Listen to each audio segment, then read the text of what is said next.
happy to be on the conference organized by the Ukrainian community and help to support.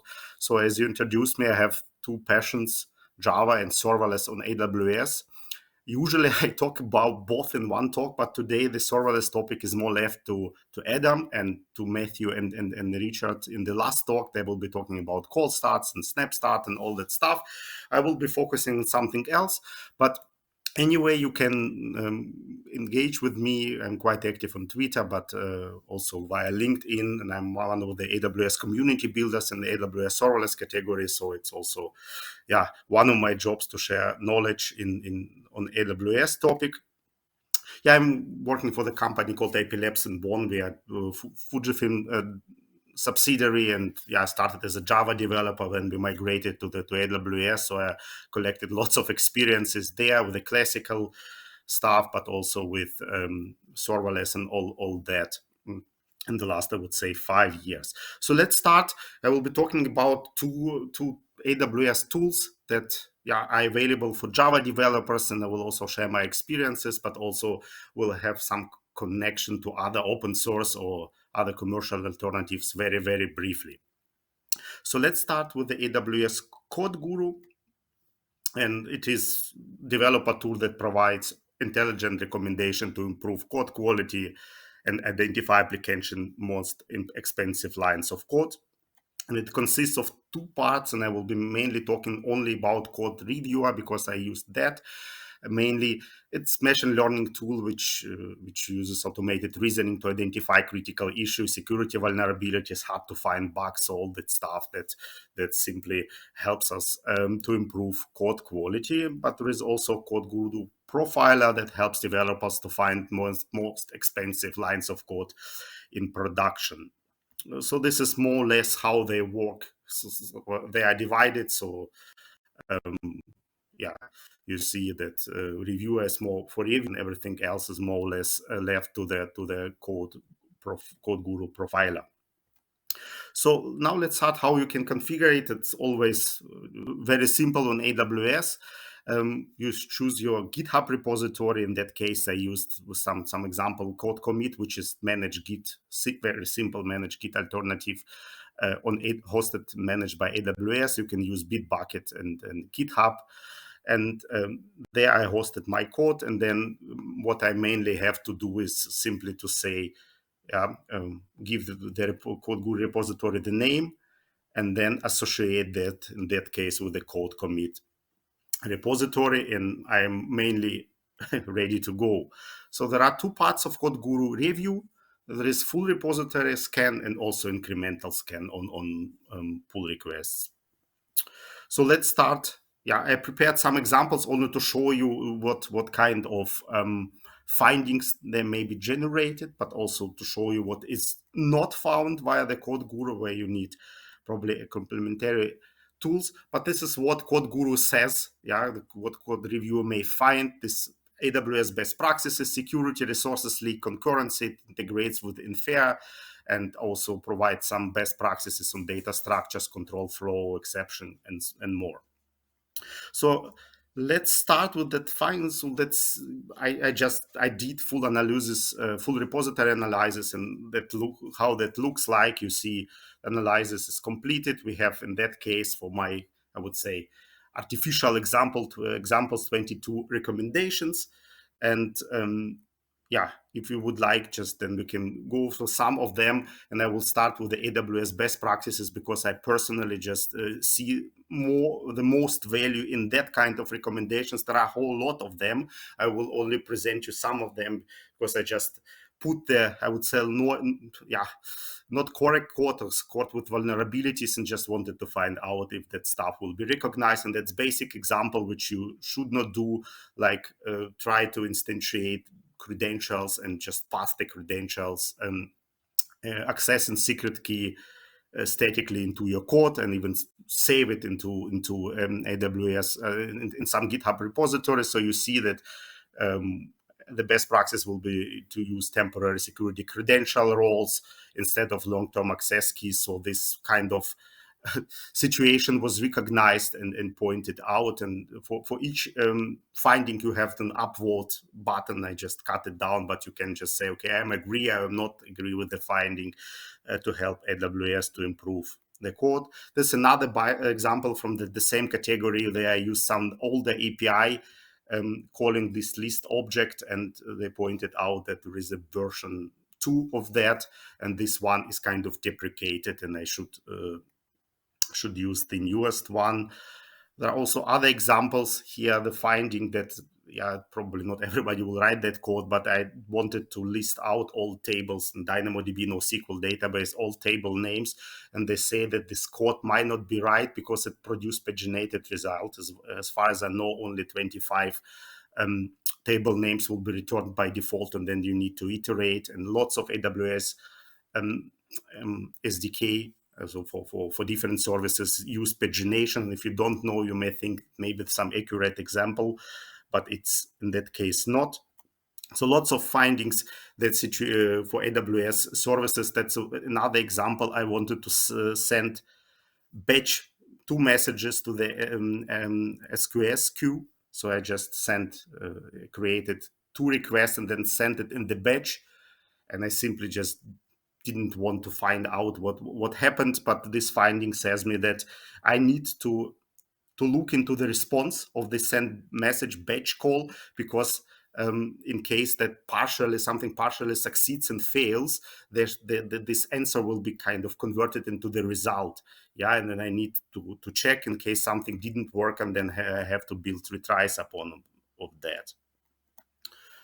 Yeah, that's probably one of my favorite examples of the Lambda function, where I just did errors, or just that not suboptimal part. So the first one is I instantiate, in this case, Amazon S3 client during each function invocation, which is suboptimal stuff. I need to do this in the static initializer block and then reuse it.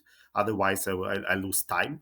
It's a performance issue. And the second one, I built this client without passing the region parameter. And you see here with the region, it's the best practice. AWS can figure out in what region it's deployed, but it takes valuable seconds. In case of Lambda functions, then it will be the cold start performance which is impacted. So in that case, AWS CodeGuru recognized I'm within the Lambda, everything matters, and these are best practices to write the right code, or the correct code in that case. So this all for AWS security best practices. There are more to discover, but now we will go, for example, the concurrency. I wanted to check out if simple deadlock example can be recognized by CodeGuru. And yes, it's very, I would say, complex description what happened, but in the end, what they are saying is just a circular wait, which is deadlock that was recognized. And this, I would say, trivial example. So another tool, I just used the kind of older algorithm to instantiate Cypher and MD5, and in both cases, the findings have been generated with the recommendation what I should use instead. This kind of older algorithm. So also this is correct one, and also in case I use passwords in the code, or hard-coded secrets, in that case, for the GDBC. Here, the password here, this was also recognized. So I would say the security issues are working really well, and it has been improved. I have my set of examples which I rerun and adjust since 1 year, as I see more and more findings have been generated. For example, this all 2 findings have been missing 1 year ago, and now it's there. So it's for me a good sign that the code will be improved. So in case you would like to do some incremental review, because full scan analysis, they also cost money. They are really expensive, but what you would like to do just to analyze the code via the CodeGuru, if you are doing pull requests, it's simply possible if you assign your code commit to manage Git repository and then create pull request, and automatically CodeGuru will do the code scanning and provide you suggestions. So what is currently new, there is another server in AWS, service in AWS world called AWS Amazon Inspector. And this service was initially developed to scan the dependencies. Yeah, this is kind of OWASP dependency checker, but it works on the EC2 Docker stuff, but also it was activated so we can use it within Lambda. Now, 2 or 3 weeks ago, AWS Lambda code scanning was introduced, which is based on the CodeGuru. So what they can do, they simply kind of decrypt, uncompile this Java code in our Lambda. I can scan the messages there. So I simply say what Lambdas needs to be scanned, and they can scan the code. They provide me not only package vulnerability, which was the primary goal of AWS Inspector, but also provide code vulnerability, which are generated or powered by CodeGuru. So more or less the same. It's a bit different pricing and a bit differently how you activate this. So you need to deploy to Lambda function, and then the code will be scanned, and not during, for example, CI/CD process. But nevertheless, there's also example mainly the same. I also produce some resources leaks and secure hashing and so on. And this is kind of the view generated with the call vulnerabilities. Yeah, the same stuff with MD5, more or less the same. But also the same suggestion how to fix that. And this is the example with the Buffalo reader, which is not closed. So I didn't use auto closable, and here more or less the same. I instantiated Amazon S3 client node in the static initializer block. So these are several examples. Now CodeGuru is being used by also other services, which totally also makes sense. Which is really nice stuff. There is also the question how this relates to SonarQube. And from my experience also, there are some trivials finding that CodeGuru did not generate. You see this test common Java errors. I see that it's clear null pointer exception. It was not found by CodeGuru, which is totally not a problem for SonarQube. And also this is the race condition example on the left hand, where simply, race condition occurs by incrementing the stuff. It hasn't been also found by CodeGuru. So currently it's kind of a bit of mixed impression, but nevertheless, AWS security, AWS services best practices is one of the strongest stuff. So nothing could be recognized by SonarQube, which is totally logical. But if you would like to have more deeper findings, you should use that in conjunction with SonarQube or other tool that you prefer. CodeGuru gives you also integration, of course, mostly in AWS own world, like it can be integrated into AWS Code Commit in the build phase of your application, but also it can be integrated in GitHub CI/CDs and GitHub Actions as well. Probably more services will come. And another part, this is the profiler, which helps you to develop an application, most expensive lines of code. I will only show you how it mainly works. So you have to select here, choose platform. So EC2, Docker, or Lambda, to be used in production. In case you are deploying this on EC2 suite or Docker, you should install the profile agent, which will run kind of and just inspect the application. In case you are using AWS Lambda, and you select Lambda on the next page, you will get advice what needs to be done. You have to add those environment variables to Lambda, but you also need to include some Lambda layer, this kind of statically code, which statically packaged layer for you. And this is the URL that will be shown. So you need to use kind of additional layer, and in that layer this agent is more or less doing the same stuff for you. Then this maps will be generated to provide you insights.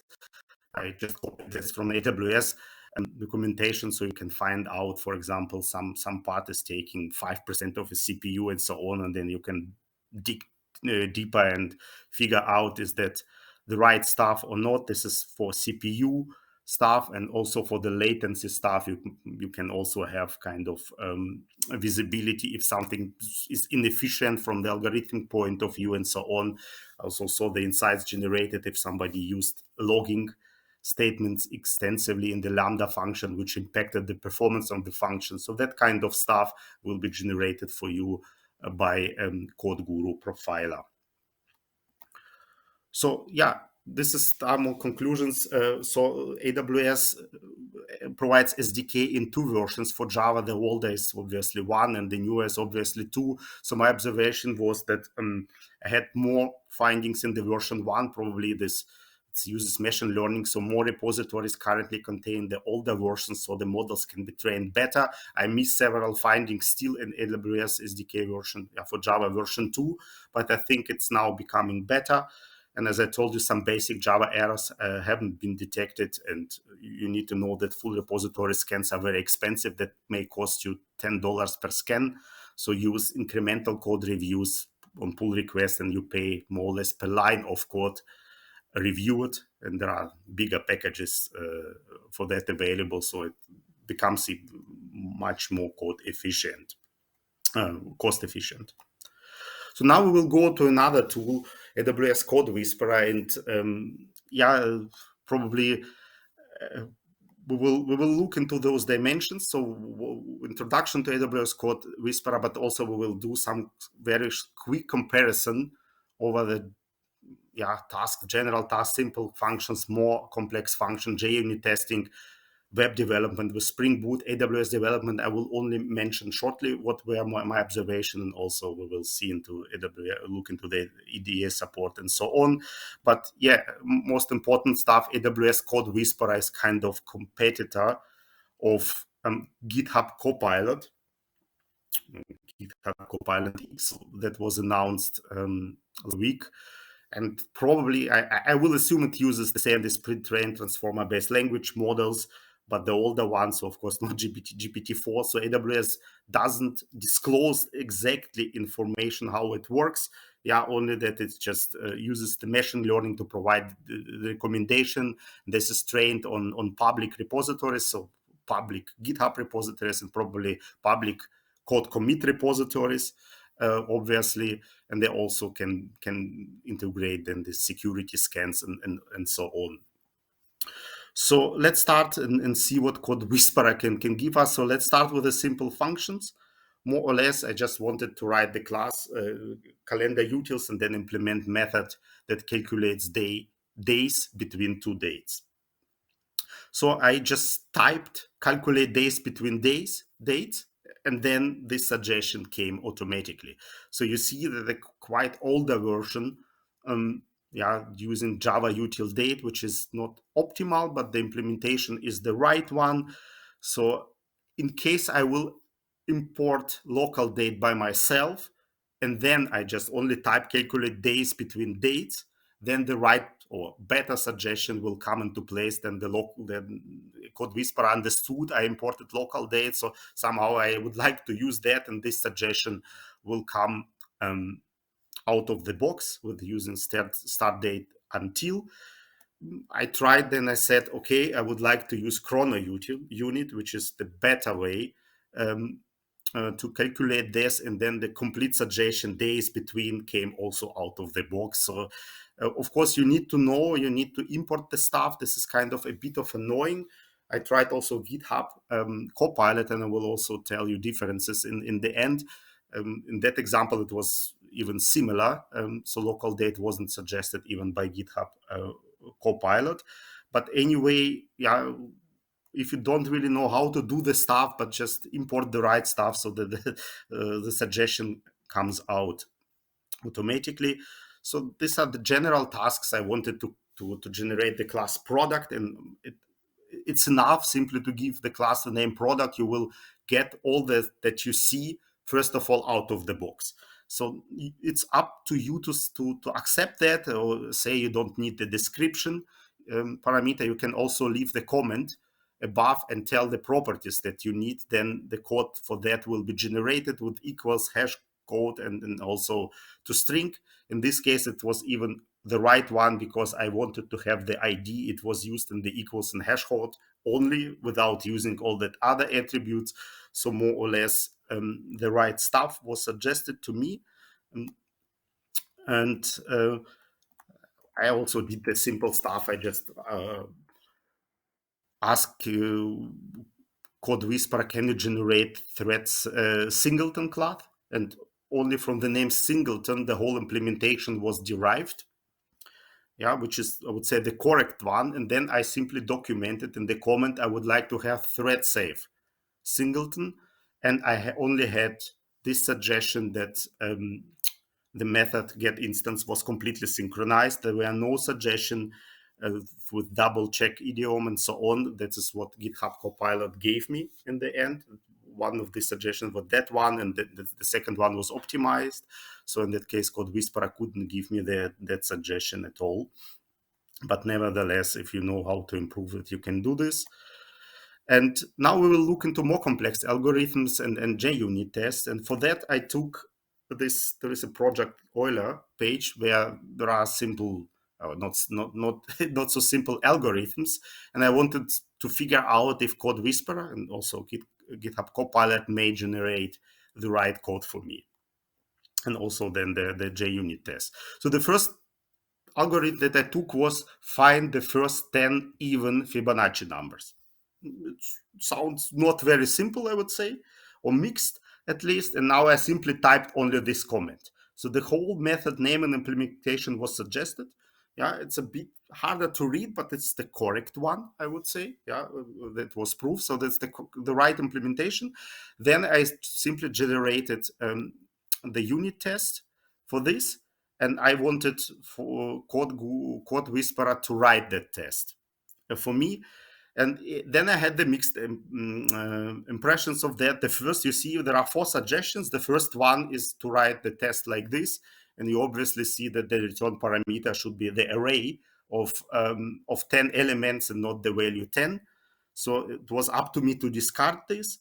So the second suggestion was better in terms of 10 array elements have been suggested to me, but the last 2 ones are not even numbers. So also the second suggestion was wrong, and it's disappointing, but you are the expert. You need to cooperate with the tool. So you simply say, yeah, that's kind of not what was expected. I went to the third suggestion, and it could be right for me, and then executed the test, and that's real the real 10 first Fibonacci numbers. So also here kind of a bit of mixed impressions. The same was with the GitHub Copilot. It was also not, some suggestions were wrong. Here is also the same situation, but I would say CodeWhisperer suggested me obviously wrong answer. So that's something that probably should not happen. But anyway, yeah, with some observation, I could find the code, the right code. This is another example. There will be only 2 for complex algorithms. I wanted the largest palindrome made from the product, so multiplication of two-digit numbers. This is what I typed, and I didn't do anything else. And then I let CodeWhisperer generate the code. So for the algorithm itself, it generated me that code. And there were 2 things that you see. First of all, that both numbers that we are iterating are not 2-digit, they are 3-digit. So I don't know why. Probably it's a bit difficult to understand that I need 2-digit numbers if I have here 2 as a word and then 2 as a number. And the second one was the isPalindrome function is kind of in use, but there is no code for that. But it's very simple to check. You simply go below, and then CodeWhisperer understood that, yeah, there is something missing here. And they even started with a comment, check if the number is a palindrome, and they suggested the right isPalindrome function with the code itself. So I would expect that this isPalindrome function will be generated with the same step as this first, the initial function is generated, for me not to kind of irritate me. And yes, I had to correct this. I didn't get the right suggestion that the 2-digit number. So interesting, the GitHub Copilot did the same suggestion. It was 3-digit number. I don't know, for example, ChatGPT did it right from the first time.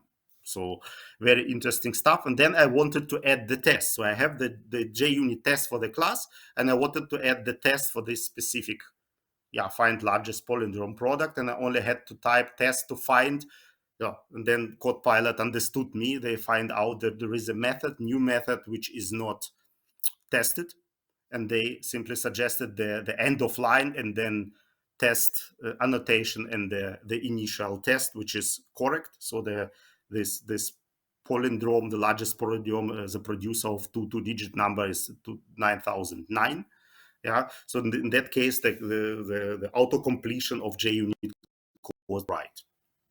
Mixed impressions, but I would say I tried it on more algorithms. So you need to supervise, but it's really impressive how far these tools are currently going. So let's go to the web development, and we will write very simple Spring Boot application. And first of all, yeah, I wanted to have something like create Spring Boot application for the application. So I would like to store and save products. And I wrote here create Spring Boot product entity first, and I didn't get any suggestion at all. So I tried with the text and so on, but CodeWhisperer could not find out what I want.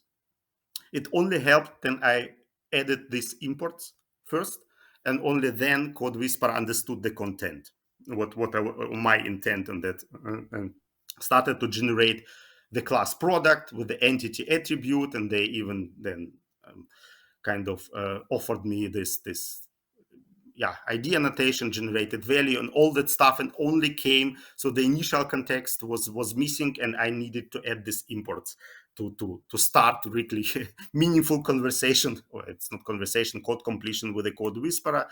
When then the entity was generated, it became sometimes easier to generate the rest stuff. So I only wrote create Spring Boot product GDPR repository, and then everything else was kind of auto-completed for me. I could remove everything. It's simply one liner will be enough. If I don't write GDPR repository, simple repository, sometimes CRUD repository will be introduced.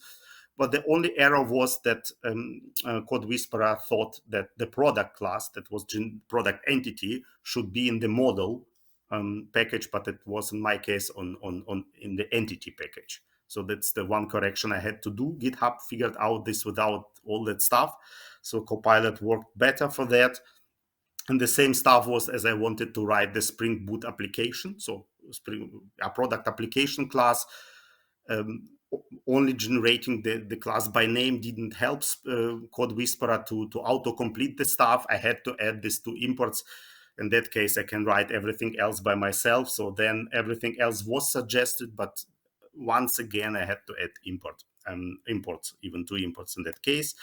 When I started, I wanted just CodeWhisperer to generate controller. It generated me the controller without first any imports. So it was enough to understand that I have somewhere a repository and so on. But the first suggestion was that the auto-generated code contained product service, which I didn't have. Yeah, I have only repository and I don't use service, but this was probably pattern that GitHub was trained on. And just to change that, I simply had to import product repository and then asked to make me another suggestion. Then CodeWhisperer understood that and suggested me completely the right code using product repository without using product service. So a bit of supervising was really needed in that situation, and then everything worked out of the box. Of course, I need to write POM myself, or let Spring initializer generate some stuff. All that is not the task of auto code completion. Only the Java part is. And I will skip this part. I wanted to show you how serverless application can be generated with the help of AWS CodeWhisperer, but the impression is completely the same as the Spring Boot. I need to import by myself a lot of stuff to give the context to AWS CodeWhisperer now. Yeah, the thing is, it's currently in preview, so maybe the improvement will come for sure. But anyway, the same impression. So IDE support. Vadym, thank you so much. For your powerful session. It was really interesting to see how the AI magic helps us as the developers to improve our code quality. And I think we have an interesting question from our Slido app. Would you mind to answer it? Yeah, of course. That will be the Okay. last slide, so everything is in time. Yeah. Okay, good. So, Alexei, writing, hi Vadim, thanks for the great presentation. And does the AWS CodeGuru tool support other languages other than Java, for example, JavaScript, TypeScript, Kotlin? So it supports Python and JavaScript. So Mhm, I would say it will also support Kotlin. So everything that is JVM based will be supported. That's my mhm, understanding. But TypeScript, JavaScript for sure. TypeScript, I'm not quite sure. I'm not working with that language. mhm. And the same is for CodeWhisperer. They support more or less this restricted set of languages. But Oh, only one comment. So currently, CodeWhisperer is way behind GitHub Copilot. I didn't try Copilot X. I'm on the waiting list, but even CodeWhisperer is currently behind the stuff. That's why I wrote here that mhm, USP needs to be found out for CodeWhisperer. It's currently very interesting how it will be going with all other mhm. yeah all other stuff happening in the OpenAI space. Okay. Yeah, thank you so much, Vadim. We're really happy to have you today on our conference and see you on the next Cloud Builders. Yeah, thank you very much for the invite.